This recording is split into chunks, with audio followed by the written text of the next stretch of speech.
पाचन तंत्र, पाचन तंत्र मतलब डाइजेस्टिव सिस्टम। ठीक है भाई। तो ये जो पाचन तंत्र है ये क्या है, सबसे पहले सवाल ये हमें क्यों पढ़ना है। तो कल हमने जो क्लास ली थी उसमें ये चर्चा की थी कि जो हमारा शरीर है वो बहुत सारी छोटी छोटी कोशिकाओं से मिलकर बना है। ठीक है। ये जो कोशिकाएं हैं इन कोशिकाओं के बारे में कल चर्चा की थी कि जो प्रत्येक कोशिका होती है वो प्रत्येक कोशिका के दो हम रूप में काम देखते हैं। एक ये हमारे शरीर का निर्माण कर रही है, क्या कर रही है, बॉडी बना रही है, हमारे शरीर का निर्माण कर रही है। और दूसरा जो प्रत्येक कार्य हमारे शरीर द्वारा किया जा रहा है उस कार्य को करने के पीछे भी कौन उत्तरदायी होती है, एक कोशिका उत्तरदायी। फिर कल ही चर्चा हुई थी कि कोई भी हम मानव हैं, हम भी कोई काम करें, जैसे मैं पढ़ा रहा हूँ आपको, मैं लिख रहा हूँ, आप लोग सुन रहे हैं, आप लोग बैठे हुए हैं धैर्य के साथ, तो इसमें भी एक विशेष प्रकार की ऊर्जा आपको चाहिए होती है, यानी आपको ऊर्जा की आवश्यकता होती है। ठीक है भाई।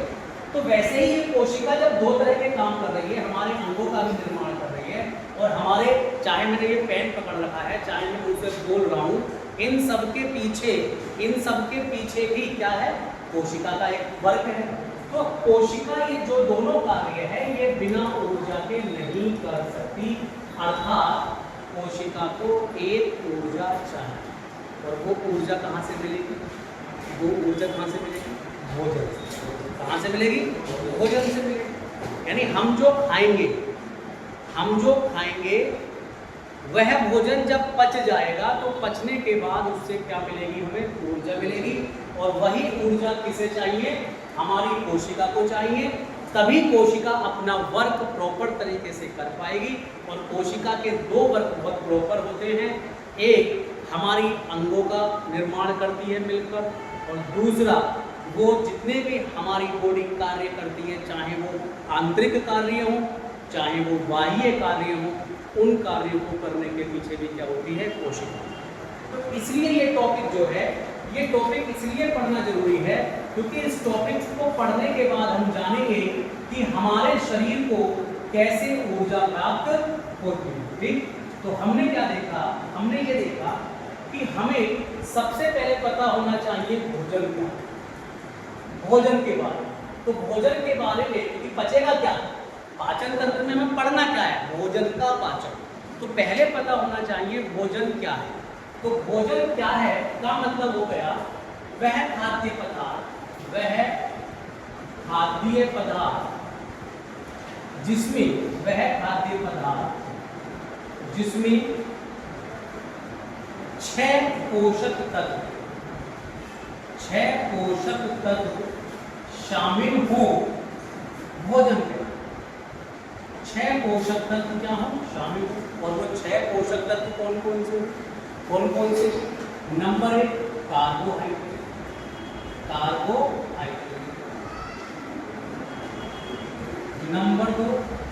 नंबर 2 वसा, number 3 protein, number 4 vitamin, number 5 खनिज लवण, और नंबर 6। तो देखिए ये 6 वो तत्व हैं जिनसे मिलकर भोजन का निर्माण होता है। इसको एक एग्जाम्पल देके बताऊं, जैसे आप सबके पास कॉपी रखी हुई है, कागज। अब अगर आपको भूख लगे तो आप इस कागज को खा सकते हैं, यानी कागज अंदर गल भी जाएगा, नो डाउट गल जाएगा। यानी कागज भी एक प्रकार का भोज्य पदार्थ हो सकता है। आपको भूख लगी, आपने कागज खाया, लेकिन कागज क्या भोजन है? जब ये सवाल आएगा तो हम क्या एग्जामिन करेंगे, हम ये एग्जामिन करेंगे कि क्या कागज में ये 6 तत्व हैं, क्या कागज में कार्बोहाइड्रेट है, क्या कागज में वसा है। तो हम कहेंगे नहीं, वसा नहीं है, कार्बोहाइड्रेट नहीं है। तो जिस भोज्य पदार्थ में कार्बोहाइड्रेट, वसा, विटामिन, खनिज लवण, जल में से कुछ भी मिसिंग है तो समझ लीजिए वो क्या है, भोजन का रूप। आप घर में खाते होंगे तो आप रोटी खाते, आप चावल खाते, आप दाल खाते, आप रोटी खाते हैं, आप चावल खाते हैं, आप दाल खाते हैं। तो रोटी क्या है? कार्बोहाइड्रेट। चावल क्या है? कार्बोहाइड्रेट। दाल क्या है? दाल क्या है? प्रोटीन। और इसको आप थोड़ा सा तेल वेल डालते हैं, बसा पानी डालते हैं, पूरा कंप्लीट पैकेज बन जाता है। ठीक है, तो आप जो है थोड़ा थोड़ा इसको नोट डाउन करते चलें साथ साथ, है ना। तो भोजन क्या है? वह खाद्य पदार्थ जिसमें यह 6 पोषक तत्व होते हैं। कौन कौन से पोषक तत्व हैं? तो देख सकते हैं आप, कार्बोहाइड्रेट, वसा, प्रोटीन, विटामिन, खनिज लवण और जल, जिसमें होंगे वह पदार्थ क्या कहलाएगा? भोजन कहलाएगा। ठीक है, दूसरा सेगमेंट इसमें आता है, कि भोजन के कार्य क्या बनते हैं। भोजन के कार्य, भोजन के कार्य क्या बनते हैं? भोजन के कार्य। ठीक है, तो भोजन के कार्य अगर हम देखें तो भोजन का एक कार्य हमारा बनता है ऊर्जा, आपके शरीर को ऊर्जा है। भोजन का दूसरा कार्य बनता है रोगों से लड़ना। भोजन का एक तीसरा कार्य बनता है उपापचय क्रिया,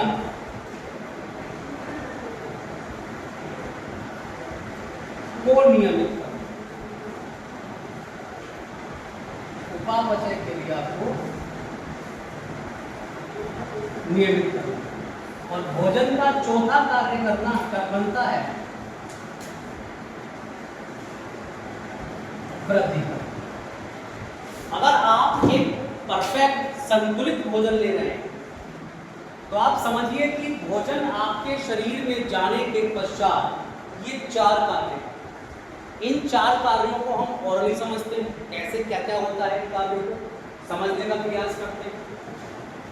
ठीक है, आप नोट डाउन भी करते चलेंगे। भोजन के कार्य आप लिखते भी चलेंगे, साथ साथ नोट्स बनाते चलेंगे, क्योंकि हर सफल विद्यार्थी के पीछे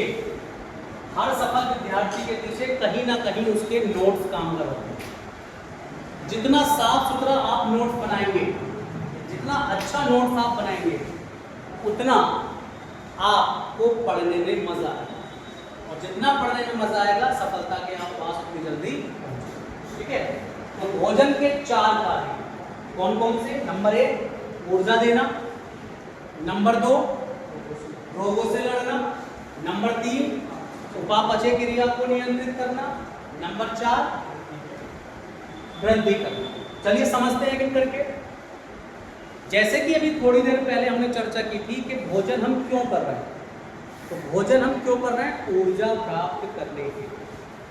आपने देखा होगा कि कभी कभी, जैसे अभी कुछ दिनों बाद नवरात्रि शुरू होने वाली है, तो नवरात्रि के दिनों में या मुस्लिम परंपरा में रोजे रखे जाते हैं। व्रत की बात कर रहा हूं मैं, जिस दिन हम भूखा रहते हैं कुछ दिन, कुछ समय के लिए। तो जब कुछ समय के लिए आप भूखा रहते हैं, भोजन नहीं करते हैं, तो उस दिन आपको एक ऐसी मतलब थकावट सी फील होती है, मन करता है कि यार आज काम करने में वो मजा नहीं है। ऐसा क्यों होता है? ऐसा इसीलिए होता है क्योंकि हमारे शरीर में कुछ ऊर्जा की कमी महसूस हुई। ऊर्जा की कमी क्यों महसूस हुई? क्योंकि हमने उस दिन भोजन, मैं बात कर रहा हूँ व्रत वाले दिन, जिस दिन रोजा रखते हैं, तो उस दिन हमें ऐसा महसूस होता है कि थोड़ा वीकनेस सी हो रही है। यानी भोजन का एक काम कहीं ना कहीं हमारे शरीर को ऊर्जा देता। और जो हमारा टॉपिक है, हमारी जो यूनिट है पाचन तंत्र, ये कंप्लीट इसी बात पर निर्भर करेगी। इसमें हम पूरा टॉपिक यही कवर करेंगे कि कैसे भोजन टूटने के बाद शरीर में, पचने के बाद ऊर्जा प्रदान करता है। जब आप पाचन और श्वसन दोनों टॉपिकों को पढ़ लेंगे तो आपको ये वाला पॉइंट क्लियर हो जाएगा कि कैसे भोजन मानव शरीर को ऊर्जा प्रदान। दूसरा क्या है? रोगों से लड़ना। देखिए, आप जब मौसम चेंज हो रहे होते हैं, ऋतु परिवर्तन की ओर आ रही होती, जैसे अभी भी एक ऐसा मौसम चल रहा है या जब बहुत गर्मी पड़ रही होती है तो डॉक्टरी सलाह क्या आती है, न्यूज़पेपर में भी आती है, सुपाच्य भोजन लें, रोगों से दूर रहें। ऐसा भोजन लें जो जल्दी पच जाए तो आपको रोग ही नहीं लगेगा। यानी कहीं ना कहीं ये वाली तथ्य दर्शाता है कि यदि हम ऐसा जैसे जूस लें, डॉक्टर कहता है जूस लीजिए, तो जूस क्या है, जूस एक सुपाच्य भोजन। सुपाच्य भोजन का मतलब हो गया जो बहुत इजीली पच जाए। और देखिए जो भोजन आपका इजीली पच गया, समझ लीजिए उसके चेहरे पे एक अलग ही नूर। अक्सर आप देखते हैं हिंदुस्तान जैसे देश में 60 से 70% मरीज पेट के ही, काय के हैं, पेट के। पतला हो, मोटा हो, छोटा हो, लंबा हो, बड़ा हो, इंसान किसी भी आकार का हो, लेकिन उसके कहीं ना कहीं पेट में कुछ ना कुछ प्रॉब्लम है। और सिवाय वो सिर्फ एक ही प्रॉब्लम है, भोजन के ना पचने। किसी को मल ज़्यादा आता है, किसी को मल आता ही नहीं, किसी का पेट साफ बहुत जल्दी हो रहा है, किसी का पेट साफ ही नहीं हो रहा। दो ही तरह के लोग मिलेंगे। और इन्हीं दोनों रोगों से अन्य रोगों की हमारे शरीर में क्या हो जाती है, उत्पत्ति हो जाती है।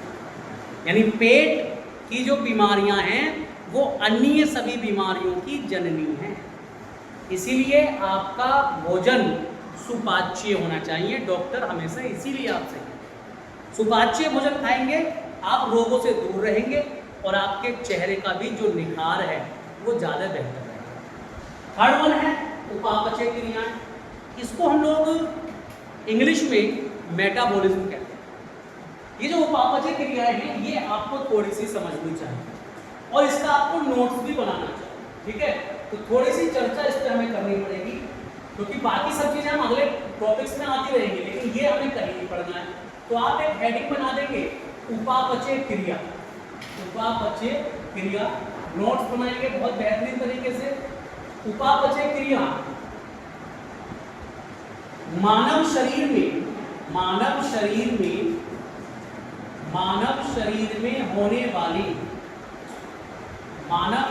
में होने वाली वह सभी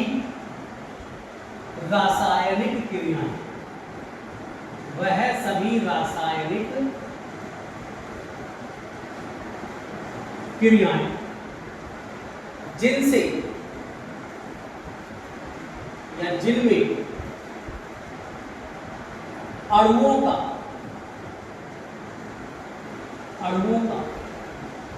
या तो संलयन होगा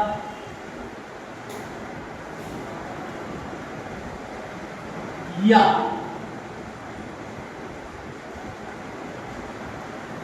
विखंडन।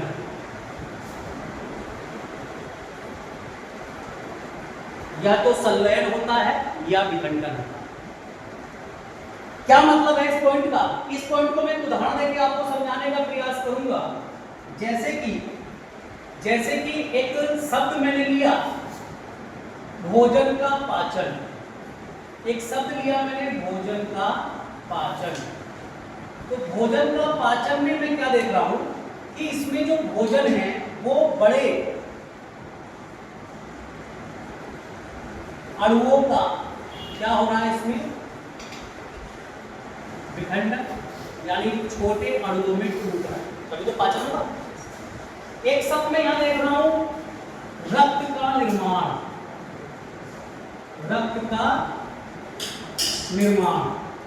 रक्त के निर्माण में मैं कह सकता हूं कि छोटे छोटे अणु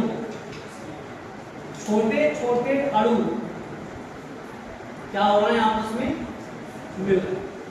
तभी तो रक्त क्या एक कंपोजिशन है, ऊतक है, तो ऊतक है तो कुछ सारी चीजें मिल रही होंगी। तो देखिए आपने नोटिस ये किया कि भोजन का पाचन भी हमारे शरीर में होगा, रक्त का निर्माण भी हमारे शरीर में होगा। भोजन के पाचन में बड़े बड़े अणु छोटे छोटे अणुओं में टूट रहे हैं, एक केमिकल रिएक्शन हो रही है। रक्त के निर्माण में छोटे छोटे अणु बड़े अणु में कन्वर्ट हो रहे हैं या संलयन हो रहे हैं। यहाँ पर भी केमिकल रिएक्शन हो रही है। केमिकल रिएक्शन का मतलब हो गया, रासायनिक अभिक्रिया का मतलब हो गया, या तो अणु आपस में जुड़ेंगे या अणु एक दूसरे से दूर होंगे। तो इसीलिए आपको परिभाषा दी गई कि उपापचय क्रियाएं या मेटाबॉलिक क्रियाएं वह क्रियाएं हैं जो मानव के शरीर में होंगी। ये सब कैसी क्रियाएं हैं? रासायनिक क्रियाएं हैं, और इन क्रियाओं में या तो संलयन होगा या इन क्रियाओं में विखंडन होगा। ये जो उदाहरण है ये विखंडन का उदाहरण हो गया, और जो विखंडन वाला उदाहरण है उसको हम अपचय कहते हैं। क्या कहते हैं? अपचय। अपचय यानी कैटाबोलिज्म, सॉरी अपचय मतलब कैटाबोलिज्म। और जहां पर अणु मिल रहे होते हैं, संलयन होता है, उसको उपचय क्रिया कहते हैं, यानी एनाबोलिज्म। और ये जो उपापचय क्रिया है इसको हम बोलते हैं मेटाबॉलिज्म। तो देखिए, उपापचय क्रिया वह रासायनिक क्रियाएं हैं जो हमारे शरीर में हो रही है, चाहे मूत्र बन रहा हो, चाहे रक्त बन रहा हो, चाहे हड्डी बन रही हो, श्वसन क्रिया हो रही हो, उत्सर्जन क्रिया हो रही हो, भोजन के पाचन की क्रिया हो रही हो, एवरीथिंग जो कुछ भी हमारी बॉडी में हो रहा है वो उपापचय क्रिया हो। और देखिए, जनरली आप कभी कभी क्या होता है कि आप डॉक्टर के पास कई दिनों से चक्कर लगा रहे होते हैं, डॉक्टर आपको आईडिया से दवाई दे देता होता है, फिर डॉक्टर जांचें कराता है तो जांचों में भी कुछ नहीं आ रहा होता है, तो फिर डॉक्टर क्या कहता है कि भाई आप अपने शरीर का पूरा चेकअप कराओ, मुझे ऐसा लगता है कि आपका जो मेटाबॉलिक लेवल है वो डिस्टर्ब हो गया, यानी आपके शरीर में होने वाली उपापचय क्रियाएं डिस्टर्ब हो गई हैं, इस वजह से आपका रोग पता नहीं चल पा रहा, कभी ऐसा कुछ हो जा रहा है, कभी वैसा कुछ हो जा रहा है, इसकी दवाई देते हैं ये ठीक हो जाता है तो दूसरा रोग निकलता जाता है। तो ये इतनी इंपॉर्टेंट क्रियाएं हैं आपकी बॉडी के लिए कि आपको ये ध्यान रखना होगा कि जितनी भी रासायनिक क्रियाएं आपके शरीर में होती हैं वो उपापचय क्रियाएं हैं। उपापचय क्रियाएं दो प्रकार की होंगी, अपचय और उपचय। अपचय में क्या होगा? अणु टूटेंगे, जैसे भोजन का पाचन, जैसे श्वसन, ये सब अपचय क्रियाओं के उदाहरण है। और उपचय में क्या होगा? अणु जुड़ेंगे, जैसे रक्त बन रहा है, जुड़ के बन रहा है, हड्डी बन रही है, बहुत सारी चीजें, कैल्शियम, फास्फोरस, बहुत सारी चीजें उसमें आके जुड़ रही है। समझ में आ रही बात आपको? तो ये दो प्रकार की क्रियाएं होती हैं आपकी बॉडी में, जिनको आप मेटाबॉलिक कहते हैं या उपापचय क्रियाएं कहते हैं। पूरा शरीर आपका इन्हीं क्रियाओं पर संचालित होता है, फिट रहता है। जिसकी उपापचय क्रियाएं सही चलेंगी वो बंदा रोगों से दूर रहे। और रोगों से दूर रहना आजकल इतना जरूरी है कि किसी बड़े बुजुर्ग ने कहा है, सबसे बड़ी माया निरोगी काया। ठीक है, जितना आपका शरीर रोगों से दूर है, समझ लीजिए आप उतना अपनी सफलता के करीब जा। बात समझ आ रही है आपको? तो बात फिर वहीं आती है कि कैसे इनको मैनेज करेंगे, जो ये रिएक्शंस हमारे यहाँ हो रही हैं, कैसे हम इनको मैनेज करेंगे। तो इनको मैनेज करने का दो ही तरीका है। भोजन ऐसा लो जिसमें सारे पोषक तत्व मौजूद हो, और भोजन आपके शरीर में सुपाच्य हो, आसानी से पचने वाला हो। इसीलिए डॉक्टर्स आपको एक सलाह देते हैं कि अगर आपको अपनी मेटाबॉलिक रिएक्शंस पर कंट्रोल करना है तो हल्का भोजन लो, डाइट अच्छी रखो, और क्या करो? वर्कआउट, चाहे मॉर्निंग वॉक करो, रनिंग करो, जिम करो, कुछ भी करो, वर्कआउट करो। वर्कआउट करने से क्या फ़र्क पड़ता है कि जो पीछे मैंने आपको क्रियाएं समझाई हैं, ये सभी क्रियाएं क्या होती हैं? नियमित होती हैं, नियंत्रित होती हैं। ठीक है, तो ये आप नोट बना रहे साथ साथ, लिख लिया आपने, बहुत बढ़िया। तो यहाँ पर जो हम बात कर रहे थे वो यही बात कर रहे थे कि कैसे जो ये भोजन है, ये भोजन हमें ऊर्जा देता है, भोजन हमें रोगों से लड़वाता है, हमारी सहायता करता है रोगों से लड़ने में। भोजन उपापचय क्रियाओं को नियंत्रित करता है, उपापचय क्रियाएं हैं मैंने आपको बता दी। और भोजन क्या करता है? वृद्धि करता है। अभी मैंने थोड़ी देर पहले आपको बताया था, भोजन क्या करता है? वृद्धि और विकास में सहायक होता है। जैसे मैंने बताया था कि जब कोई माँ किसी बच्चे को जन्म देती है तो उसके स्तनों से जो पहली बार दूध निकलता है उसको कोलोस्ट्रोम कहा जाता है। क्या कहते हैं उसको? कोलोस्ट्रोम। उसको हम कहते हैं कोलोस्ट्रोम।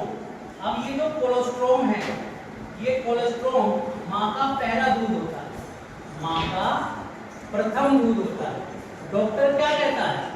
डॉक्टर कहता है कि भैया बच्चा जब पैदा हो तो उसे ये जरूर दो, क्योंकि ये बच्चे के लिए वह भोजन बनता है जो बच्चे की वृद्धि और विकास में सहायक होता है। अगर ये नहीं मिलेगा बच्चे को तो बच्चे की जो वृद्धि है उस पर एक दुष्प्रभाव भी पड़ सकता है, दुष्प्रभाव भी देखने को हमें मिल सकता है। ठीक, तो इस बात से हमने क्या सीखा कि भोजन के 4 कार्य होते हैं: वृद्धि, रोगों से लड़ना, उपापचय क्रिया करना और ऊर्जा। ठीक, तो यही बात हमने की थी। अब आगे हम इस टॉपिक को कवर कर रहे हैं। जो टॉपिक हमने शुरू किया था वो शुरू किया था पाचन तंत्र। क्या शुरू किया था हमने? पाचन तंत्र, डाइजेस्टिव सिस्टम। ठीक, तो देखिए पाचन तंत्र का मतलब सबसे पहले हमें पढ़ना होगा पाचन क्रिया क्या है। तो पाचन क्रिया में हमने जैसे कि आपको शुरू में बता दिया था, देखिए जो भोजन है, भोजन का छोटे छोटे अणुओं में, भोजन का छोटे छोटे अणुओं में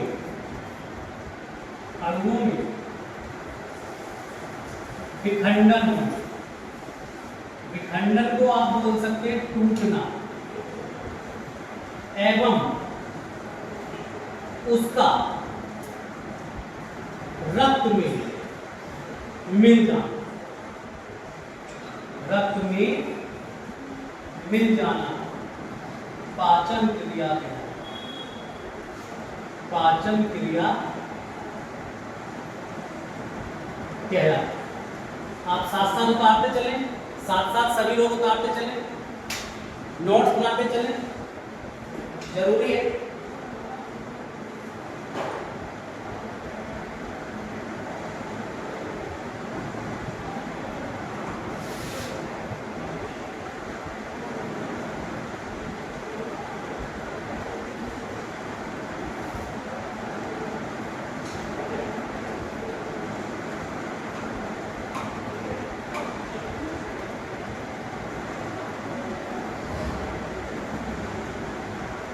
ठीक, तो ये जो पाचन क्रिया है, जैसे कि मैंने अभी आपको बताया कि जो पाचन क्रिया है उस पाचन क्रिया में सिर्फ भोजन खाना शामिल नहीं है, बल्कि भोजन खाने से लेकर भोजन के पचने, भोजन के अवशोषण होने, भोजन के स्वांगीकरण होने और भोजन के जो अपचा भाग है उसके बाहर निकलने तक की पूरी क्रिया शामिल है। और इस पूरी क्रिया को हम 5 चरणों में देखते हैं। यानी जो ये पाचन क्रिया है, इस पाचन क्रिया को कंप्लीट रूप से हम 5 चरणों में पूरा मानते हैं। इसमें पहला चरण तो है अंतर्ग्रहण।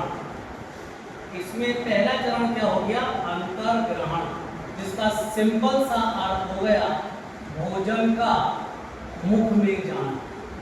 भोजन का मुख में जाना सबसे पहली क्रिया तो यही होगी कि जो भोजन जब आपके मुख में जाएगा तो वहीं से पाचन क्रिया का प्रारंभ हो जाएगा। हम जब अभी स्टेप्स पढ़ेंगे तो देखेंगे भोजन के पचने का प्रारंभ आपकी मुख गुहा से ही हो जाता है। जो बकल कैविटी है, इसी से जब आप भोजन लेते हैं और जैसे ही आपने उसमें चबाना शुरू करा, समझ लीजिए उसका पाचन होना शुरू हो गया। तो पहली क्रिया है अंतर्ग्रहण, दूसरी क्रिया है पाचन। दूसरी क्रिया क्या है? पाचन, यानी भोजन का टूटना। भोजन का टूटना, जो हम उसमें ग्रहण कर रहे थे भोजन, वो हो सकता है आधी रोटी का, कुछ लोग आधी रोटी पूरी दब जाते हैं, कुछ लोग मैंने देखा है कि कोन रोटी का टुकड़ा बनाते हैं, कुछ लोग, अरे हाँ ऐसे लोग हैं।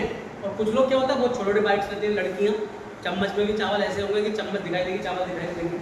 तो देखिए हर तरह के खाने वाले लोग हैं। तो उनका क्या है कि हम जो भी लेते हैं टुकड़ा, वो हैवी लेते हैं, साबुत लेते हैं, मोटा अणु को रूप में लेते हैं, और वो जब छोटे छोटे अणुओं में बढ़ता है तो उसी को हम पाचन कहते हैं। और तीसरा इसमें क्या है? अवशोषण। तीसरा इसमें क्या है? अवशोषण। तीसरा इसमें है अवशोषण। और ये अवशोषण का मतलब क्या होता है जी? अवशोषण का मतलब होता है बचे हुए भोजन का, बचे हुए भोजन का, बचे हुए भोजन का रक्त में मिलना, बचे हुए भोजन का रक्त में मिलना क्या कहलाता है जी? अवशोषण कहलाता है। बचे हुए भोजन का रक्त में मिलना अवशोषण कहलाता है। और इसके बाद चौथा जो इसका आता है वो आता है स्वांगीकरण।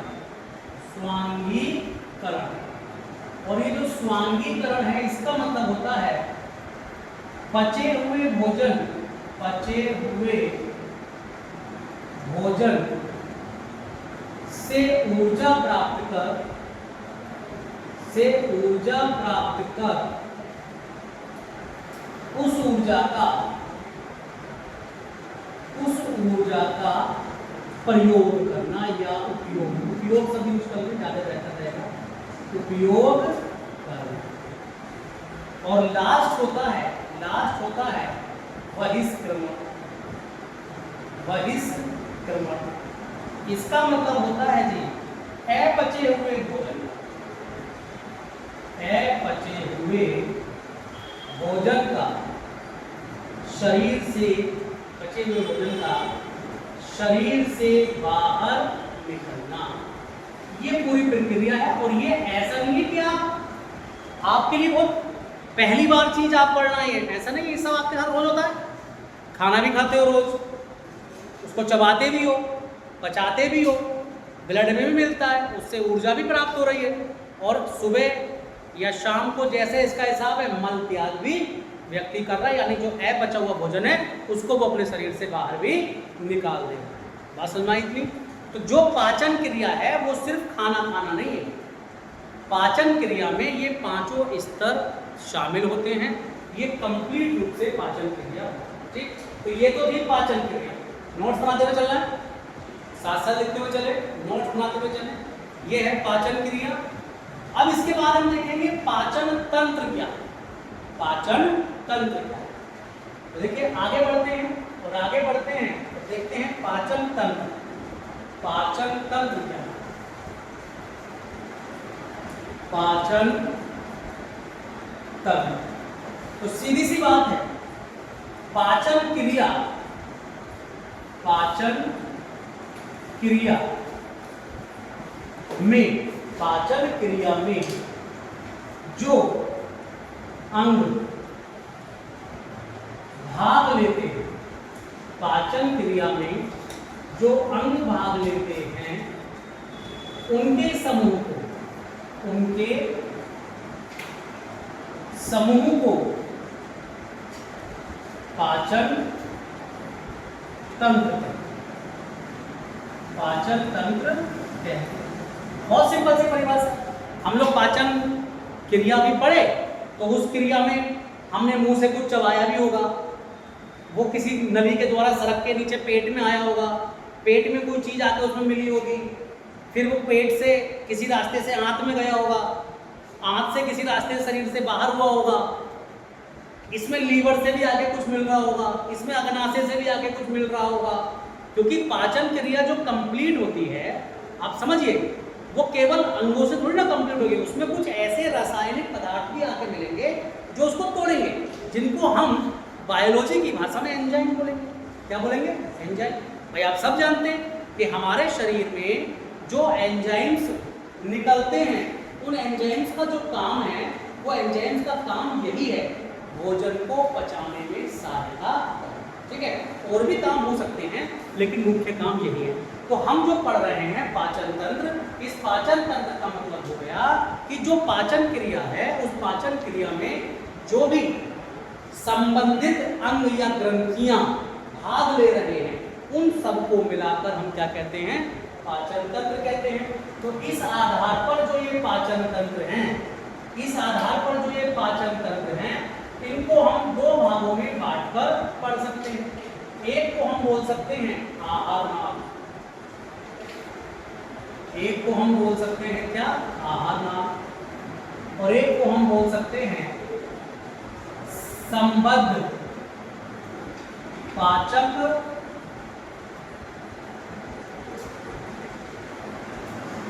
ग्रंथि। एक को हम बोल सकते हैं आहार नाल और एक को हम बोल सकते हैं संबद्ध पाचक ग्रंथि। ठीक है, अब आहार नाल ये लगभग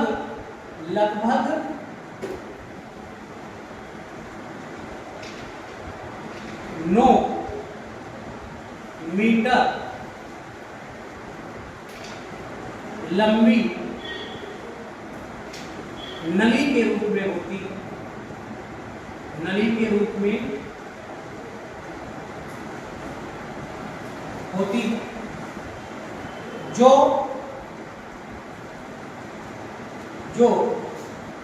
मुख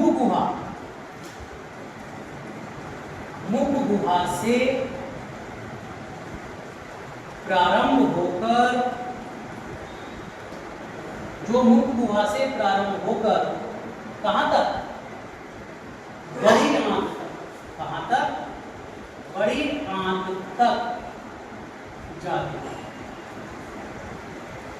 बड़ी आंत तक जाती है। यानी अगर हम देखें तो इसके जो प्रमुख भाग हमें दिखाई देंगे, आहार नाल के प्रमुख भाग अगर हम देखें तो आहार नाल के प्रमुख भाग में पहला नंबर आएगा मुख गुहा। इसका नंबर आएगा मुख गुहा, यहां से शुरू हो रही है, लिख दिया। दूसरा आता है इसमें ग्रासनी, दूसरा क्या आता है इसमें, ग्रासनी। और तीसरा इसमें आता है अमाशय, तीसरा इसमें क्या आता है, अमाशय।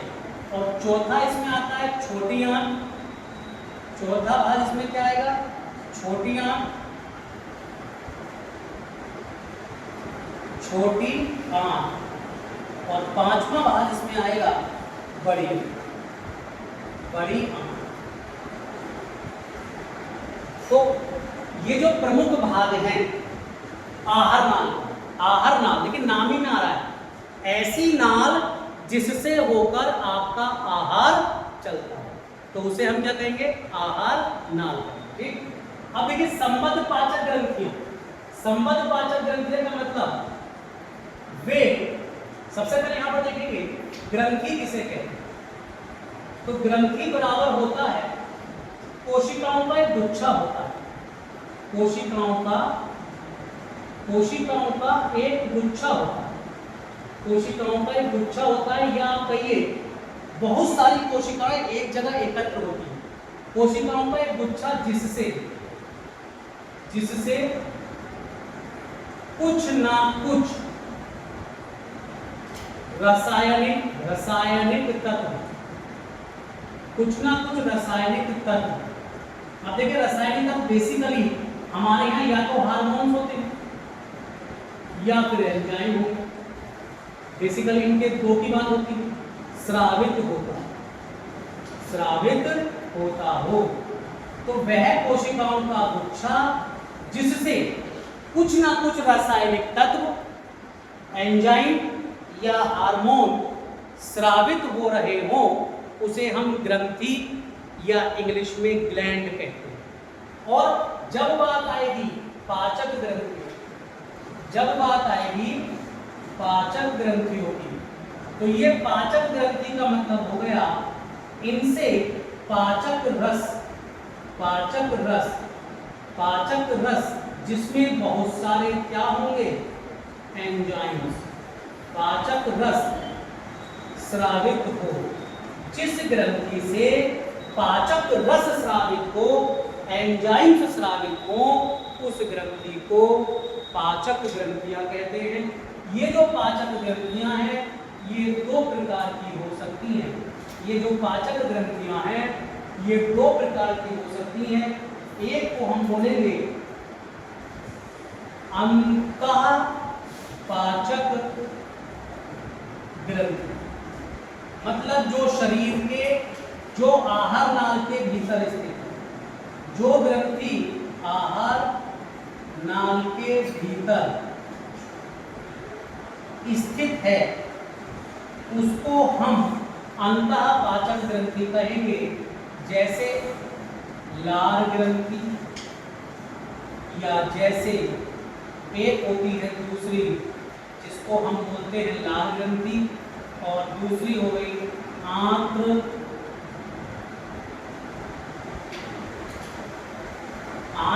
ग्रंथि, जो आंत में पाई जाती है ना।